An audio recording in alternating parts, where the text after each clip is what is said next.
The Vigil issue 4, Ramvi and Dev Paramink, which is a different artist than last time, notably. But yeah, so the Vigil, the only problem I have with the Vigil is it was so, because it's a new property with all these new characters, it's tough to remember a lot of their names. I don't remember their names, but I remember what they do, right? Of course, I know there's Fast Lady, there's Electric Guy. That's Dodge, I think. Yeah, there's Face Changer Man. There's not the Chief, but the Chief. These are how I refer to them all as I'm reading. There's definitely like some alternate Doom Patrol vibes to the fact that they've got this really shady guys in charge, and this issue reveals something about him by the end. So we get some backstory for Dodge, who was basically trained or put in a boxing ring by her father, who was disappointed he didn't have a son because then he'd have a real, fighter. And when the fighter she's fighting next time gives her shit and says she's daddy's little girl, this provokes her to punch back with her powers kicked in, and it seemingly has killed this opponent in the ring. I like to think she vaporized his head, because the way that they're going on about this, there's nothing left. Yeah, all we see. Right? Because they never say out loud what happened to the opponent. No. We just see two people mop up this ring of blood. Yep. They're just mopping the ring. That's all they're doing. But it's very much this recruitment thing where our main guy shows up, the doctor shows up and recruits her, and says that you can vibrate your molecules, kind of like the Flash. You can get out of here. In fact, you can move so fast you can basically be in two places at once, and no one else will know the difference. But the main story of the book is they're going into this location, this base, by this evil group who work for a subsidiary of LexCorp, although now SuperCorp, as it's pointed out later. No, subsidiary of SuperCorp. And I do like the shade this guy talks that Lex was this profound businessman that somehow lost to his main rival, and now the company's named after him. It's so funny to me. He gave all this to Superman, so I'm petitioning to remove this subsidiary to just being mine, so it's not part of that anymore. But this is their lab where they're doing metahuman stuff and whatnot. But they've been the team, it turns out, have been lured here, and they go in and this screen turns on, and there's this photo from 1941 of scientists. And it says, "Who is this man?" with a circle around it. And the team are all like, "Wait a minute. That's you. That's the doctor. That's you, Doc. Like, how are you here?" And then, like, the four members of the team come up, and it says, like, roughly who each of them are, and that there's supposed to be a fifth. Who's the fifth one? And there's like, "Hey, you've not aged in, like, 80 years. Like, what the hell? What's going on? Like, who are you? And what is all this?" So that's the main thing that's going on, and then this big metahuman like jumps into the scene and starts fighting them. That's when we cut to the evil businessman's meeting with this like super villain who is going to be our arch nemesis seemingly.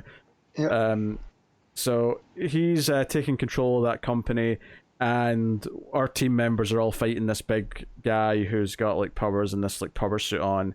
And Dodge ends up being the one that fights him, and the doctor's like, you know what, Dodge, like, she can handle this, like, she can beat anyone. She's lulling him into a sense of security, and that's when we get the flashback of him recruiting her when she's in the jail cell, and she phases out and they leave. In the backstory, she twitches out, and she's able to do this like phase move here and completely just kicks this guy's ass.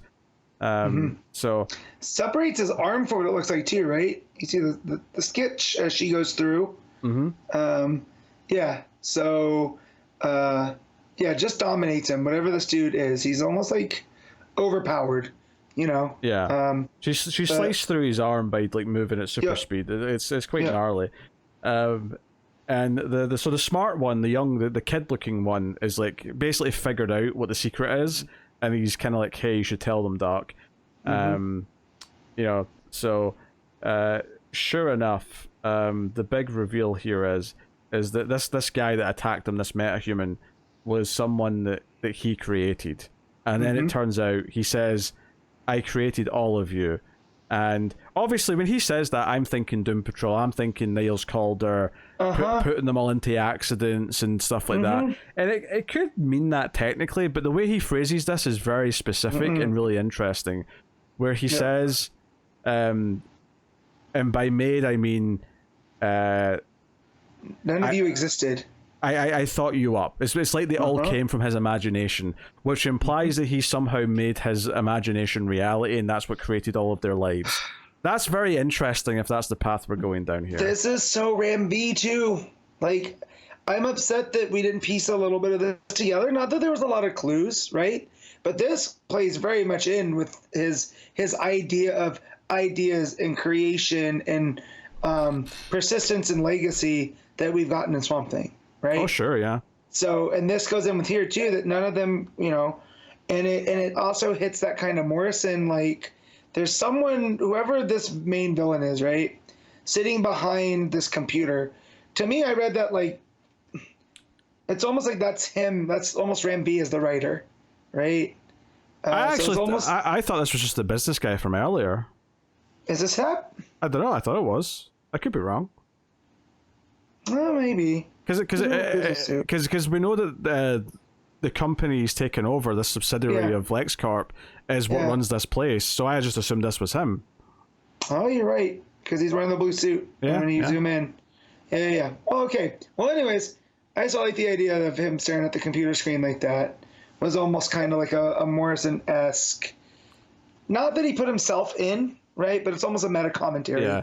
Like, don't get me wrong. The sentence, none of you existed until I thought you up, could absolutely just mean, oh, I created all of you as you currently are via accidents and, like, you know, experiments. But given that this is Ram V and the very specific wording, this does sound like, no. You all came from nothing into existence because he conjured you up. Right. So it does make me think that all these flashbacks we've been seeing are not real. Like, they didn't actually exist in the world. This didn't happen in their past. This is just the backstory that he's given them, and this is what they remember, which gives a whole new context to all these flashbacks we've been getting. Yeah, with each issue.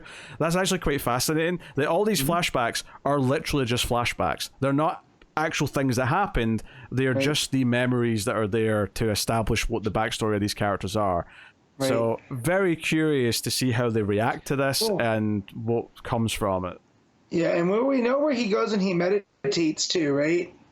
That adds a whole new different level too, because it's like, is he actually going into some like meta plane of existence? Is this, you know, just like you said, is this just him trying to take credit for their creation? Or is this actual literal that he plucked them out of the realms of consciousness? You know? But yeah. Not that I was like, I was bored with this. I was like, okay, this is kind of like Doom Patrol meets Checkmate. This issue added a whole new different layer onto everything. You know, it's the best issue since issue, because issue 1 I thought was a perfect issue. I think the issues since then have been good, and then this issue is another great issue. And just what it reveals and the way it kind of recontextualizes what might be going on here. And does present the idea of like, okay, well, this young woman that's like joined the team is the liaison. Presumably she's a real person, and if she's a real person, then like, you know, what's her take on all this? And at which point, like, do they all want to rebel because they're created by him, or and if they do come from his imagination, like, do they just exist now, even if he decides to? Let's say he gets killed. Do they all cease to exist, or do they exist now because they've been created? So now they just stay around. I don't know. And we've only seen them interact with like Batman, right? In the pages of what was that in? Was that in Detective? Well, also Babs. One of them goes to see Babs. That's right. In Lazarus Planet stuff. So yeah, so they're at least tangible enough, right? That it wouldn't surprise me if like he did bring them into this world from, you know, whatever imagination, right? That now they are living independent beings. But yeah, very Ram V twist in on this, right? Because once he said, like, I thought like Calder, he'd assembled this team and this was a lost member that didn't work out, and now he's being weaponized by the sinister corporation forces. Which I suppose that's an interesting detail, actually. This meta-human that attacks them, if he also created him, then like how did this one end up with villains? How did this one end up, you know, working for this bad guy? That's a curious question. That definitely implies that they are autonomous and can just go off and be themselves. whatever that means to them. Oh, I just realized this is like a new generation of metal men, and he's just Doc Magnus. I love it. So, yeah. Right? Yeah. So, but yeah, so man, Randy's so good. Like every time he a little bit more of a twist. But yeah. No, as far as the art goes, the art's pretty solid here. It honestly, if you hadn't told me it was a different artist, I don't, unless I went back and directly compared them, I'm not sure I would notice there was an artist change. It does feel very similar and in line to me. But that's but that's from memory though. I have not went back and looked. No, it does. The other artist, which I can't because I'm on the wrong page. The other artist, it's a little bit moodier and a little bit more heavy on the shadows and stuff. But however, this is a good compliment artist because it fits in with the vibe of what we've known for the Vigil. So, but yeah, I would have guessed because I opened it up. I was like, this isn't the same artist, but it didn't bother me either. So, yeah, very, very solid book. Yeah, no, it's exciting. It completely changes the our entire thought process about it. And next issue should be very interesting when he has to elaborate on this. So, yes. That is the Vigil issue. What are you rating it, Matt? I'm gonna an 8.5. Yeah, I think 8.5 sounds about right for me as well.